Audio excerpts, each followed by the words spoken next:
If you spend a significant amount of time with young children, you probably read a lot of picture books. And let's be honest, some are better than others. So today I've rounded up some of my personal favorites to share with you. If you're new here, I'm Deanna, and here on the Not So Wicked Stepmother, I usually talk about blended family life.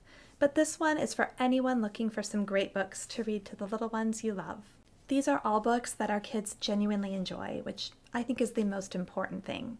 A parent might think it's the most amazing book ever, but if the kids aren't interested in it, it doesn't really matter. So these are books that the kids have asked for on repeat, and I didn't mind reading over and over. They cover a variety of themes, and I would say we started reading many of these as young as age 2, and they're still enjoying even beyond 10 years old. The first book I'm sharing is actually a series, A Little Spot of Emotion, and I recommend the entire box set. We got these when my stepkids were quite little and they loved them right away. It includes A Little Spot of Happiness, Confidence, Love, Anger, Sadness, Anxiety, A Little Peaceful Spot, and A Little Scribble Spot. This was really helpful for our kids in identifying their emotions and working through them. It was also really helpful for them to see their emotions as all acceptable and separate that from behaviors. Each book focuses on one of the emotion and teaches tools to either grow or manage that particular emotion. One thing that really stood out to me about this series is how much the kids loved it right away.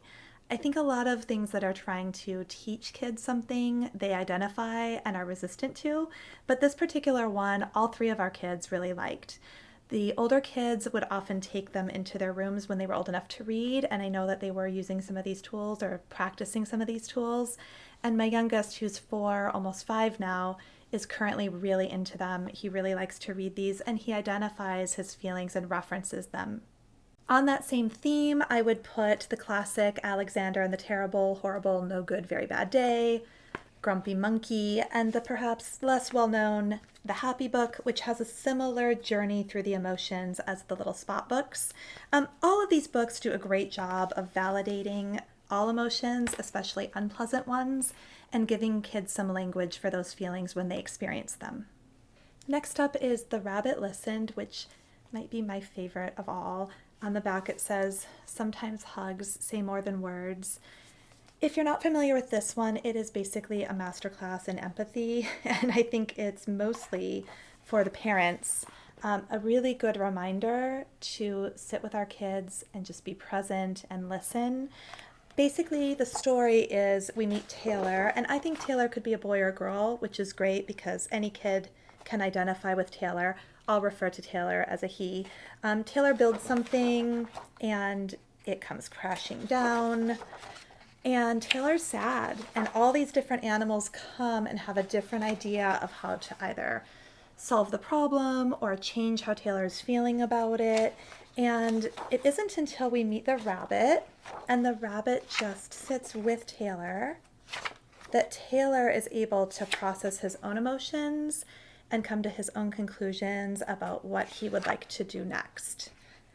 It's a really beautiful book. It's one of my favorites. I highly recommend this one. Here's another great one, The 7 Silly Eaters. My son loves this book so much. I honestly may not have included it because it honestly is so much about the mom that I wouldn't have necessarily thought the kids would love it so much, but the kids love it. I actually even shared it with my son's preschool class. I went in a couple weeks ago and read it to them. They all wanted to hear it more than once, so it's a great book. Basically, it's about a big family and all the chaos and all the sacrifice that a mom makes for her kids. And the kids figure out how to do something special for their mom.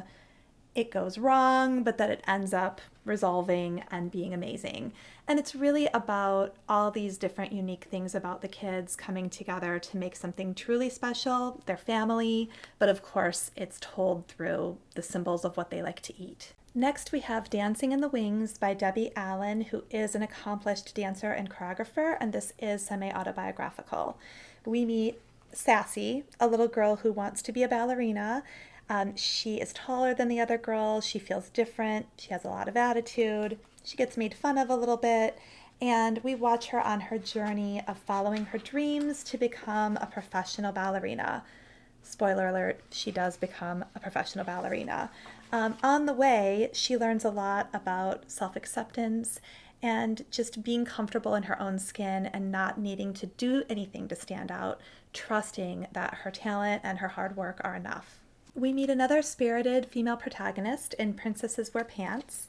This is Princess Penelope Pineapple, and I love it. She's a girly girl who loves her frilly dresses, but she also likes to do a lot of things in her day that require pants. So we get to see that it's okay for a girl to like to dress up, to like to do the princess stuff, but also to have other aspects of her personality and other ways she likes to spend her time. Princess Penelope ends up saving the day because of her love of pants, and she's got some pants hiding underneath this beautiful dress, and she ends up literally saving the cat. If you know anything about writing, that's kind of a fun twist. But yeah, she saves the cat and shows us that girls can do all the things. Making the segue from princess to knight in shining armor, we have the Knight and the Dragon. This is a really fun one. It's mostly illustrated. There are very few words. We meet the Knight and the Dragon, who are training for a duel, and every time they have a duel, they end up getting hurt because they're fighting, and ultimately they decide to open a barbecue together, and they kind of put their tools together to do this collaboration. My son loves this book, and it's a great one because there are so few words. You can really take your time on the pictures and talk about what's happening, ask for their observations, and just enjoy it together. In Not Quite Narwhal, we meet Kelp, a unicorn who lives under the sea with narwhals. This is a great story about being a little bit different, not fitting in, and finding your people. In this story, Kelp meets the actual unicorns, and even when he's become part of their group, he misses the narwhals. So he comes back down to the ocean, and my favorite part is him telling the narwhals, it turns out I'm actually a unicorn, and they're like, we knew that.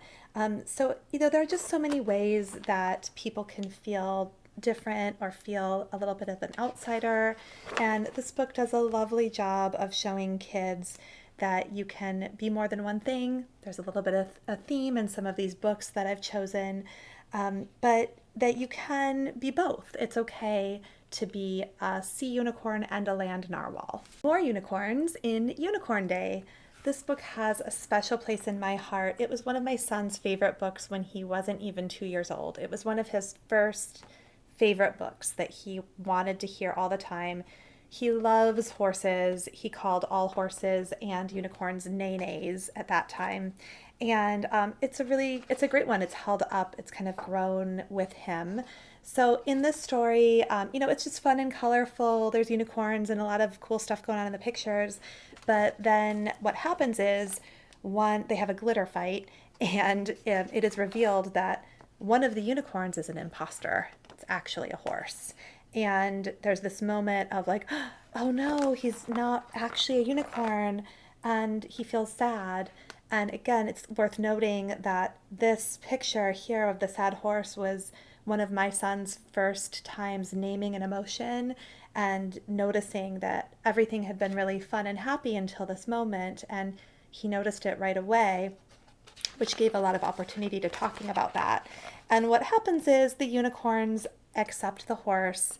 It's okay with them that he's not actually a unicorn. He admires them and he wants to hang out with them, so they welcome him. And, again, it's just a really fun one. The pictures are great, and it has a really nice rhyming sing-song quality to it. Another thing I appreciate about this book and some of the others that I've shared is that they are introducing the concepts of diversity and celebrating what's different and unique about each other, inclusion, acceptance, and all of that in a way that is really accessible for kids and allows them to start thinking about those themes in their real life. We're exploring it in a very whimsical way in these books, and I think that creates a wonderful opportunity for them to think about those themes.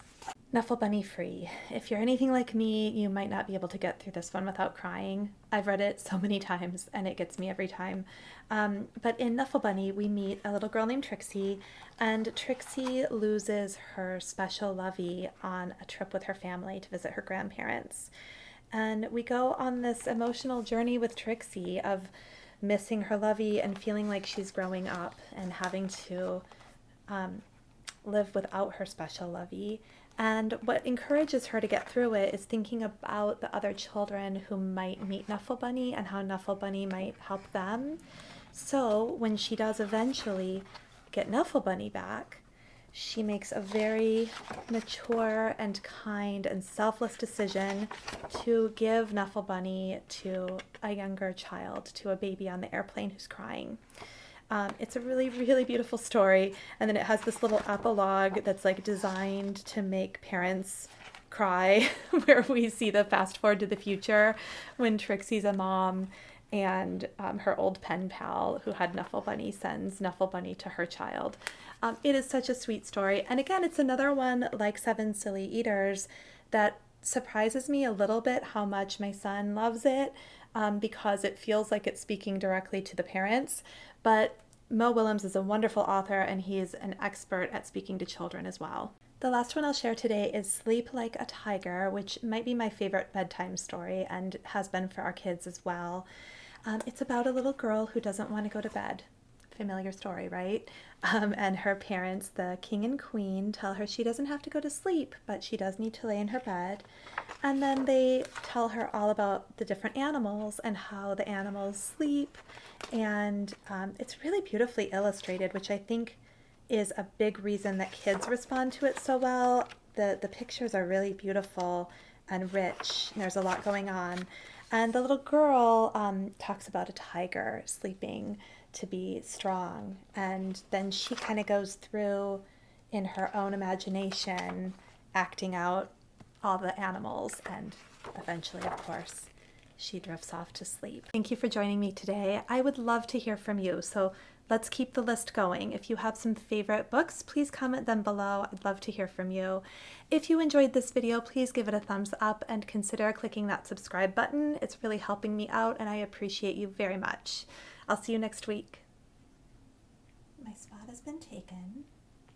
Camille would like to share some of her favorites now.